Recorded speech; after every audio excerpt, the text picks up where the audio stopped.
Yeni bir videodan daha herkese merhaba, ben Sefa Kandemir. Yeni Volkswagen T7 Multivan. Otomotiv tarihi boyunca her modeli ayrı bir fan kitlesine sahip olan Transporter'ın 7. nesli T7 Multivan yenilenen tasarımıyla bambaşka bir boyuta geçiyor. İlk gördüğüm andan itibaren beni heyecanlandırmaya başaran yeni Volkswagen T7 Multivan'a dair tüm yenilikleri en ince detayına kadar en anlaşılır şekilde öğrenmeye başlayalım. Halen daha kanalımıza abone değilseniz eğer kanalımıza abone olmayı, videoyu beğenmeyi ve sevdiklerinizle paylaşmayı unutmayın. Şimdiden çok teşekkürler.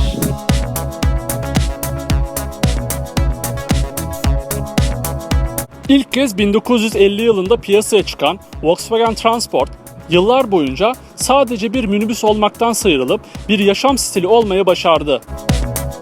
İlk köklü değişimini 1990 yılında 4. nesliyle yaşayan Transporter, 2003 yılından günümüze kadar aynı kalıbın içinde son kullanıcılarıyla buluşmaya devam etti. Ve bugüne geldiğimizde her anlamda farklı bir boyuta geçen, tasarımından teknolojisine çağ atlayan 7. nesil T7 Multivan bizlerle. Yeni Volkswagen T7 Multivan'daki en büyük yenilik T6'ya kadar Volkswagen'in T serisi platformu üzerinde geliştirilirken yeni T7 Multivan'ın MQB modüler platformu üzerine taşınması oluyor. Yeni Volkswagen T7 Multivan'a önden baktığımızda geçmişteki hiçbir T serisine benzemeyen güncel Volkswagen modellerinden aşina olduğumuz bir tasarım bizleri karşılıyor. Önceki neslindeki büyük farlar ve büyük havalandırma ızgarasının yerini incelen far tasarımı ve bir uçtan diğer uca uzanan LED gündüz farı alıyor. Özellikle surat ifadesi olarak yeni kediye oldukça benziyor oluşu tasarım anlamında yeniliğin boyutunu gözler önüne seriyor. Volkswagen'in ID serisiyle tamamen elektrikli otomobillere dönüşüm operasyonunun bir parçası olan bu tasarımı yeni T7'de görmemiz çok yakın dönemde tamamen elektrikli ticarilerin hayatımıza gireceğini haber veriyor. Mevcut motor seçeneklerinde de elektriğin gücünden yararlanılan yeni T7'nin motor ve şanzıman özelliklerini birazdan inceleyeceğiz. Volkswagen'in yeni tasarımı Vision LED farların hemen altında ise üzerinde herhangi bir sis farının bulunmayıp radar sensörün bulunduğu ön tampon yer alıyor. Yeni Volkswagen T7 Multivan'ın profiline geçtiğimizde ise değişimi bariz şekilde hissediyoruz. Yeni Volkswagen T7 Multivan'ın profilini önceki nesliyle kıyasladığımızda arada hiçbir benzerlik göremiyoruz. Bir Multivan'dan çok hafif ticari havası içinde olan bu tasarım oldukça hoş fakat gerçek anlamda hafif gözüküyor.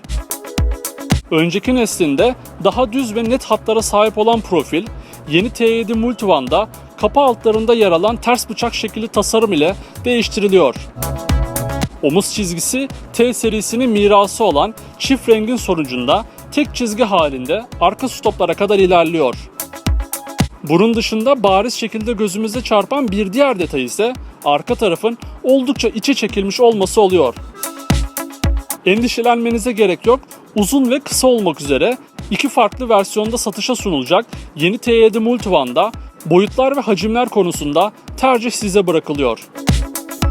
Yeni T7 Multivan'ın arka tarafına geçtiğimizde ise gördüğümde oldukça şaşırdığım, biraz da beni geçmişe götüren bir tasarım bizleri karşılıyor. Yeni Volkswagen Multivan'ın arka tarafına baktığımızda ilk gördüğümde şok olduğum yatay formlu stoplar bizi karşılıyor. Bu yatay stoplar beni efsane Transporter modellerinden T3'e götürüyor. Uzun yıllardır dikey formda kullanılan stopların aksine ön taraftakine benzer şekilde yatay formda stoplar kullanılması yeni T7 Multivan'ı bambaşka bir konuma getiriyor. Cam üstünde ve kenarlarında gerçek anlamda rüzgarlık diyebileceğimiz fonksiyonel spoiler parçaları bulunuyor. Model isim yazısı ise bagaj kapağının ortasında yer alıyor. Yeni Multivan boyutlar konusunda iki farklı versiyonu kullanıcılar için sunuyor. Yeni T7 Multivan kısa versiyonunda 4973 mm ile önceki neslinden 69 mm daha uzun, 1941 mm ile 37 mm daha geniş ve 1903 mm ile önceki neslinden 67 mm daha alçalıyor. Yeni T7 Multivan uzun versiyonunda ise 5173 mm ile kısa modelden 200 mm daha uzun olmasıyla ön plana çıkıyor. Yeni Volkswagen T7 Multivan'ın gördüğünüzde oldukça hoşunuza gidecek iç mekanında durum ne? Gelin hep birlikte bakalım. Yeni Volkswagen T7 Multivan'ın iç mekanına adımımızı atar atmaz ilk dikkatimizi çeken detay tamamen yenilenen konsol tasarımı oluyor. Yenilenen direksiyon simidinin hemen arkasında 10.25 inç büyüklüğünde tamamen dijital bir gösterge ekranı yer alıyor.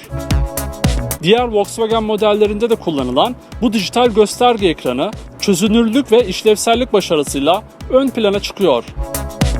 Ayrıca yeni T7 Multivan'a eklenen Head-Up Display ekranı da bir ticari otomobilde ilk defa sunuluyor.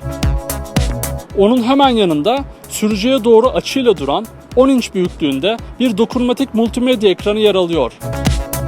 Diğer yeni VAK grubu otomobillerinde olduğu gibi fiziksel tuş kullanımının oldukça azaltıldığı yeni Multivan'da sade tasarım öğeleri oldukça şık duruyor.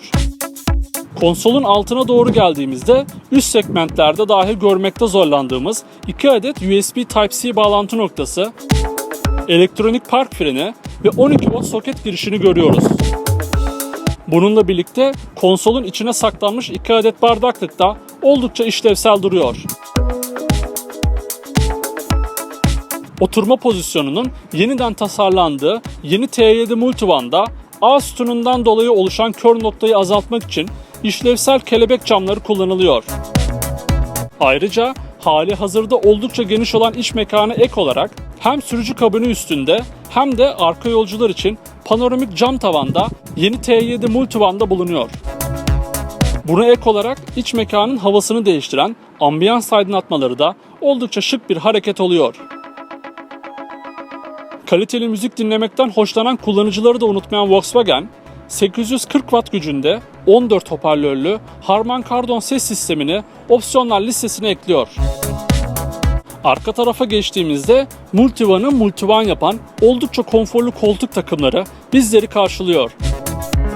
Tabanda bulunan raylar sayesinde kullanım alışkanlıklarınıza göre kombine edebileceğiniz koltuk takımları konfor ve şıklık konusunda benden artı puan almayı başarıyor.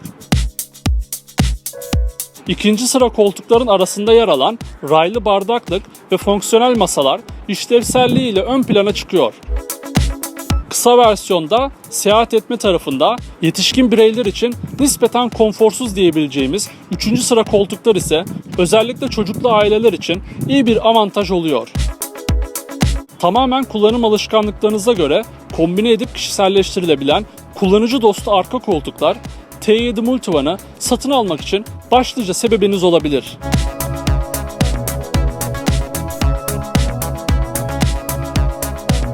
Elektrikli olarak açılan bagaj kapağının altındaki bagaj hacmi ise kısa versiyonda 3. sıra yolcu koltukları takılı haldeyken 470 litre olurken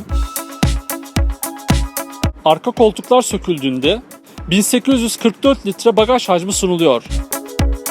Yeni Volkswagen T7 Multivan'ın bir minibüste olduğunu duyduğunuzda oldukça şaşıracağınız gelişmiş güvenlik ve sürücü yardımcı özellikleri neler? Öğrenmeye hazır mısınız? Yeni T7 Multivan, Volkswagen'in uzun mesafeli yolculuklarda adaptif hız sabitleyici ve şeritte tutma asistanı ile birlikte çalışan yarı otonom sürüş deneyimi özelliği IQ Drive sistemini sunan ilk ticari araç olmasıyla ön plana çıkıyor. Bununla birlikte yeni Volkswagen Multivan'ın ön tamponu altında yer alan sensörle öndeki aracı takip edebilen adaptif hız sabitleyici ACC, aynalar üzerindeki uyarı ışıklarıyla kör noktanızı fark etmenizi sağlayan aktif kör nokta monitörü, trafik içinde öndeki araca tehlikeli şekilde yakınlaşırsanız aracın kendi kendine fren yapmasını sağlayan ön çarpışma uyarısı ve çok daha fazlası yeni Volkswagen T7 Multivan'da bulunuyor. Yeni Volkswagen T7 Multivan'da bulunan ve duyduğunuzda gerçekten şaşıracağınız yenilenmiş motor seçenekleri ve kombinasyonları neler? Öğrenmeye hazır mısınız? Yeni T7 Multivan'da klasik benzinli ve dizel motorların yanı sıra bir de hibrit motor seçeneği yer alıyor. Giriş seviyesinde 136 beygir gücünde 4 silindirli 1.5 TSI benzinli motor bulunuyor. İkinci sırada ise 204 beygir gücünde 2 litre TSI motor yer alıyor.